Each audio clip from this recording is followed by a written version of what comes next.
7 erreurs qui vous empêchent d'atteindre la liberté financière.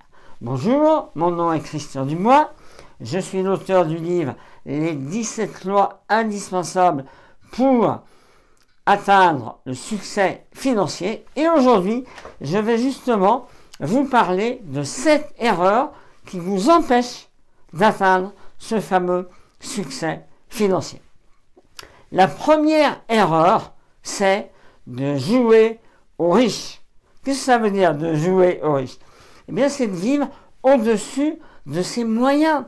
Combien de personnes font des choses pour paraître à la même hauteur, voire au-dessus, si c'est possible, que le voisin. Le voisin, il vient de changer sa voiture, il a acheté... j'en sais rien, moi, une BMW, eh bien vous avez envie d'acheter une Mercedes, une Audi, alors que vos moyens vous permettent peut-être d'acheter qu'une Mégane ou une 3008, enfin peu importe. Vous voyez ce que je veux vous dire? N'essayez pas de jouer aux riches, parce que jouer aux riches, ça empêche de le devenir vraiment. Parce qu'en jouant aux riches, qu'est-ce qui se passe? Eh bien, vous faites la deuxième erreur. Vous dépensez plus que vous gagnez.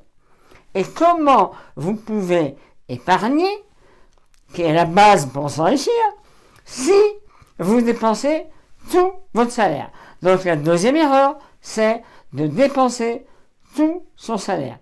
Vous devez, en début de mois, mettre au moins 10% de votre salaire de côté. Faites-en une obligation. Vraiment, si vous dépensez tout, mettez une croix sur la possibilité d'être à l'aise financièrement, parce que vous ne le serez jamais. Donc arrêtez de jouer aux riches, d'aller en boîte de nuit et faire péter les bouteilles de champagne alors que vous êtes à découvert sur votre compte bancaire. Enfin, c'est vraiment de la folie, quoi. Ok, on se calme avec ça. Même chose en ce qui concerne vouloir épater le voisin. Donc, première erreur, on ne joue pas aux riches. Deuxième erreur, on ne dépense pas tout ses revenus, son salaire, et on met de l'argent de côté tous les mois, impérativement. C'est pas si je peux, j'en mettrai. Non, c'est j'en mets tous les mois. Il n'y a pas de passage aux choses. Comme si c'était une facture à régler, un crédit à honorer, peu importe, vous devez mettre chaque mois de l'argent de côté. Troisième erreur grave, c'est la peur de perdre de l'argent. Qu'est-ce que c'est ça? La majorité des gens vont épargner sur un livret A à 0,75. Est-ce que sincèrement, vous pensez qu'une rémunération de 0,75, ça va vous enrichir? Si vous mettez 1000 € sur un livret A, à la fin de l'année, vous aurez 7,50 €. Ça va changer votre vie. On se rend bien compte que c'est pas avec ça qu'on peut s'enrichir. Alors ça ne veut pas dire qu'il ne faut pas avoir le livret A, qu'il ne faut pas avoir de l'épargne de précaution. Non. J'ai plusieurs vidéos qui en parlent. Filet de sécurité, épargne de précaution, et ensuite, on va aller chercher sur des produits une meilleure rentabilité, sur des produits comme des actions, comme des SCPI, la bourse immobilière, enfin, ok, voilà. Mais avant, on va commencer à remplir l'épargne de précaution à travers les livrets, mais n'ayez pas peur de risquer un peu de l'argent pour pouvoir en gagner plus. Parce que le risque, il n'est pas si élevé que ça, à condition de laisser son argent sur du moyen long terme. Pour vous donner simplement une idée, sur les 40 dernières années, les actions internationales ont fait en moyenne 8,20%. Alors il y a eu des hauts, il y a eu des bas. Des fois la bourse elle a fait plus 20, des fois elle a fait moins 30. Mais en moyenne, ça fait du 8%. Ça fait 10 fois le livret de la caisse d'épargne. Okay. Donc ça, c'est la troisième erreur. La quatrième erreur, c'est d'avoir une seule source de revenus. Il y a des gens, ils sont salariés, ok, super, parfait, mais c'est tout. Et si demain ça s'arrête, si demain ils sont licenciés, alors oui, ils ont au chômage, etc., mais ce n'est pas les mêmes revenus. Okay. Est-ce qu'ils vont pouvoir continuer à épargner? Parce que je vous rappelle que vous devez faire de l'épargne une obligation. Est-ce qu'ils vont pouvoir continuer à le faire? Peut-être pas. Donc l'idéal, c'est d'avoir plusieurs sources de revenus. J'en parlerai dans une autre vidéo, comment préparer des revenus passifs, par exemple. La 5e erreur qui vous empêche d'atteindre la liberté financière, c'est de ne pas avoir d'objectif. Eh bien oui, parce que si vous ne savez pas où vous voulez aller, vous êtes sûr d'arriver nulle part.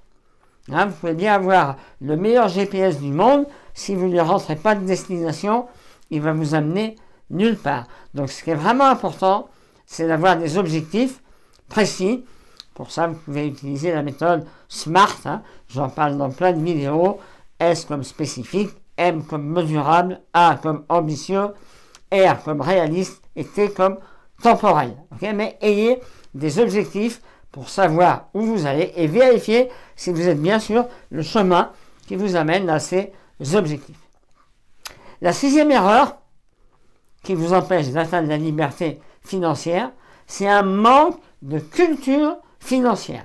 Vous devez décider d'augmenter votre intelligence financière. Ça veut dire vous former dans le domaine de la finance, lire des livres dans le domaine de la finance, vous intéresser, lire des journaux financiers, regarder BFM Business qui parle de finance, etc., etc. Vous devez commencer à apprendre le vocabulaire financier pour augmenter votre savoir dans ce domaine. C'est un domaine qui vous intéresse? Vous voulez gagner plus d'argent? Vous voulez avoir la liberté financière? Alors commencez à apprendre comment est-ce qu'il faut faire. Et enfin, la 7e chose qui vous empêche vraiment d'atteindre la liberté financière, c'est votre esprit, la négativité. Si vous commencez à dire, ouais, mais il est marrant, lui, ah, mais c'est pas si facile que ça, ouais, mais c'est si facile, si c'était si facile que ça se saurait, ouais, mais moi j'ai pas de chance, oui, mais moi je suis trop jeune, oui, mais moi je suis trop vieux, oui, mais stop, arrêtez tout ça, la victimisation, stop. Vous êtes capable, vous pouvez le faire. Prenez-vous en main, vous êtes 100% responsable de votre vie. Attendez pas que les choses tombent du ciel, il n'y a rien qui tombe. Moi, ça fait 63 ans, hein, il n'y a jamais rien qui est tombé hein, du ciel. Il faut bouger et il faut aller chercher votre argent. Comment? Eh bien, il y a plusieurs solutions. Il faut travailler, avoir des revenus passifs, j'en parlerai dans une autre vidéo, mais surtout, attention à vos idées négatives et à votre environnement qui peut être aussi négatif et vous tirez vers le bas. Donc faites attention à tout ça. Voilà les 7 erreurs qui vous empêchent d'atteindre la liberté financière. Je vous ai mis un cadeau, il y a un lien dans la description, cliquez dessus, un cadeau vous attend. Et avant de partir, n'oubliez pas, cliquez sur j'aime, ça m'encourage et ça me fait plaisir. À bientôt, au revoir.